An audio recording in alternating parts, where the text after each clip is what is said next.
What is going on, guys? It is Wrestlemania here, back with some more news. Join us now as we look at the wildest news stories and rumors you need to know, including Def Rebel's replacement revealed, the WWE draft cancelled, the sad truth behind John Cena's retirement, WrestleMania 42 in trouble, WWE kept a title change top secret, is Goldberg's son next, and much more. Be sure to subscribe and hit that notification bell for daily wrestling videos, and follow us on Facebook for exclusive lists. Also check out our new videos on Wrestlemania XL. Now let's do the intro and get straight into our first story.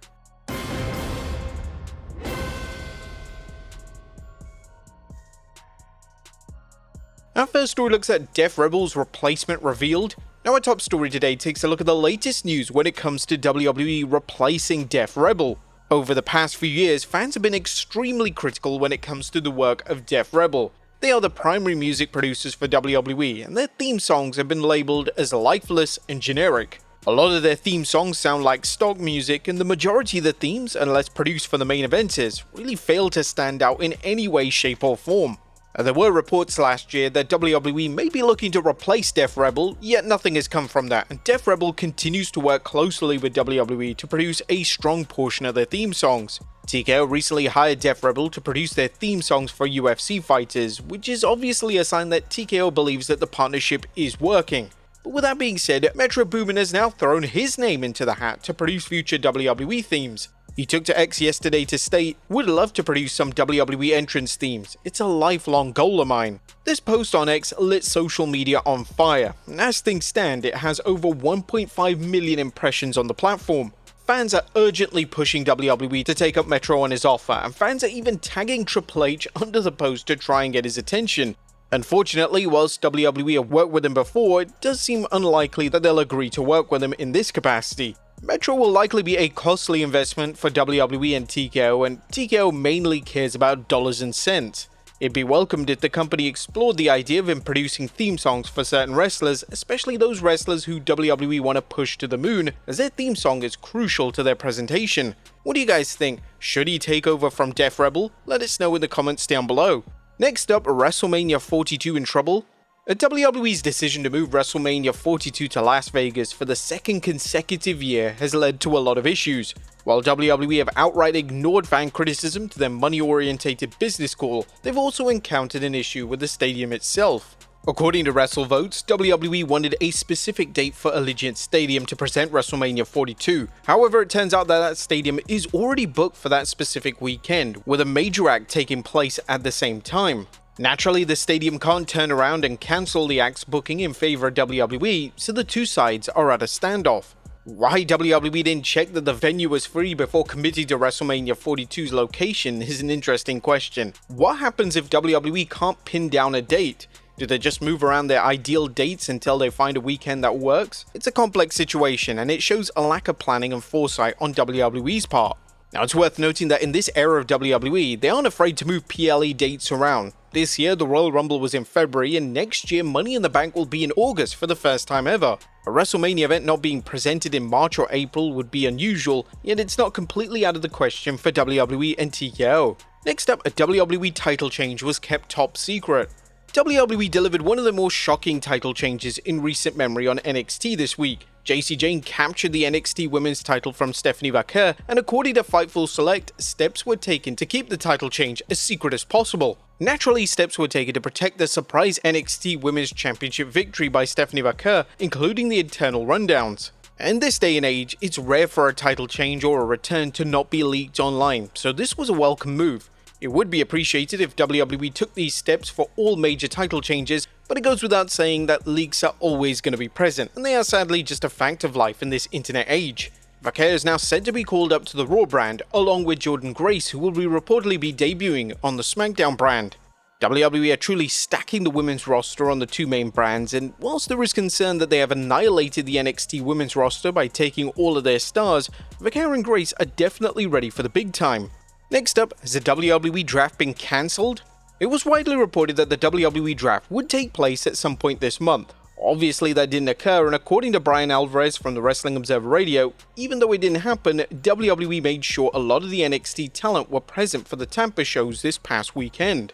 I was told there's a decent chance there's going to be a draft this past weekend when they're running those 4 shows in Tampa. It didn't happen, but you can see that they wrote out a lot of people that same weekend. There's been some discourse that WWE had delivered an unofficial draft. Names such as Roxanne Perez are now officially Raw stars, and the NXT call-ups of Stephanie Vaquer and Jordan Grace appear to be delivered without a formal draft. Whilst the draft can be one of the most exciting nights of the year, WWE are barely stuck to the brand split in 2025, so maybe it's best to establish the brands as 2 distinct entities again before formally committing to a fully fledged draft. Next up, Saturday night's main event is a major success. Despite fans labeling the Saturday night's main event show as filler and borderline house shows, the most recent edition of the event, headlined by Jey Uso vs Logan Paul for the world title, was a huge success for WWE. According to Jedi Goodman on X, the latest installment pulled in 1.969 million viewers, making it the most watched edition since the relaunch.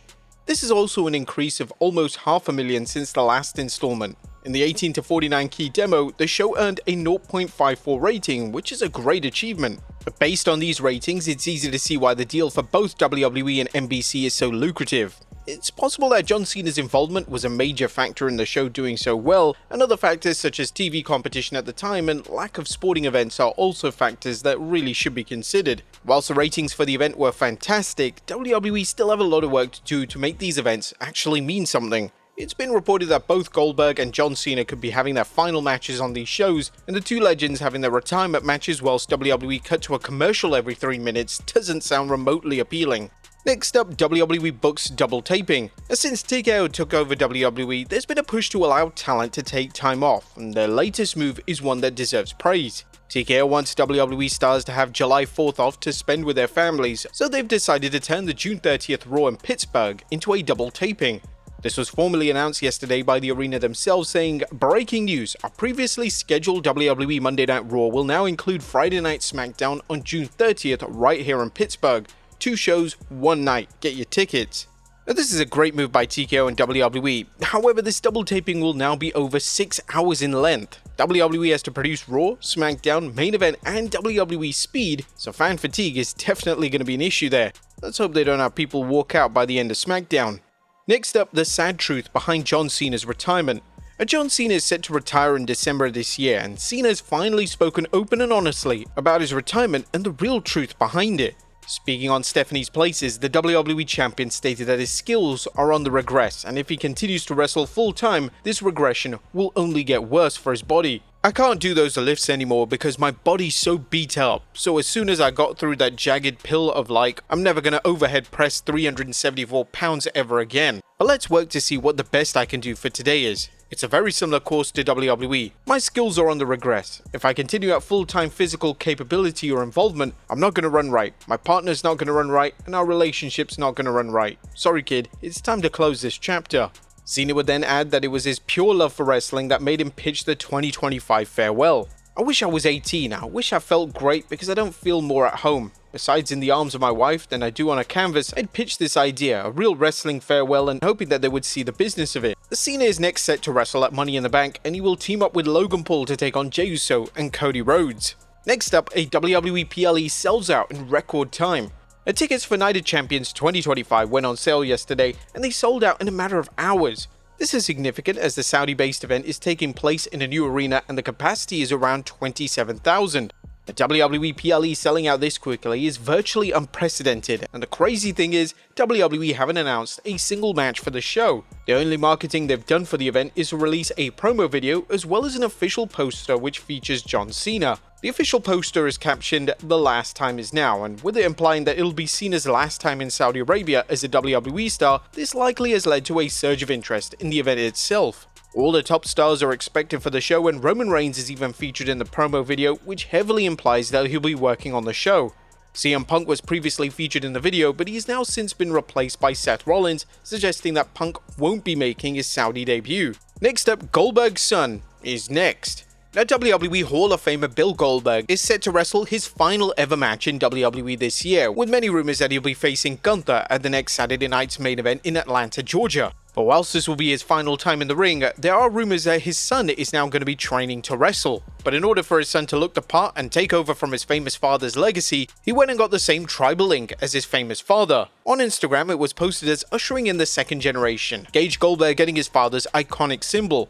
Goldberg even wrote, "What a day, tattoo immortalized by my son and great rekindling of a friendship with the master tattoo artist Mike Parsons. Do you think we'll be seeing the next big thing in the ring very soon?" And finally, is a WWE veteran still with WWE? Now, final story today takes a look at the status of Titus O'Neil. O'Neil is a WWE veteran, having signed with the company back in 2009, and fans often question if O'Neil is still employed with WWE. According to Fightful Select, O'Neil is still indeed under a WWE contract. He mainly works as a global ambassador and he delivers a lot of charity work for the company. In relation to O'Neil potentially wrestling again, Fightful Select states that he's open to the idea. He last wrestled for WWE back in 2020 when he lost a match versus Bobby Lashley. But there you have it, folks, the wildest news stories and rumors you need to know. Be sure to leave your comments down below. I'll see you next time with some more wrestling content.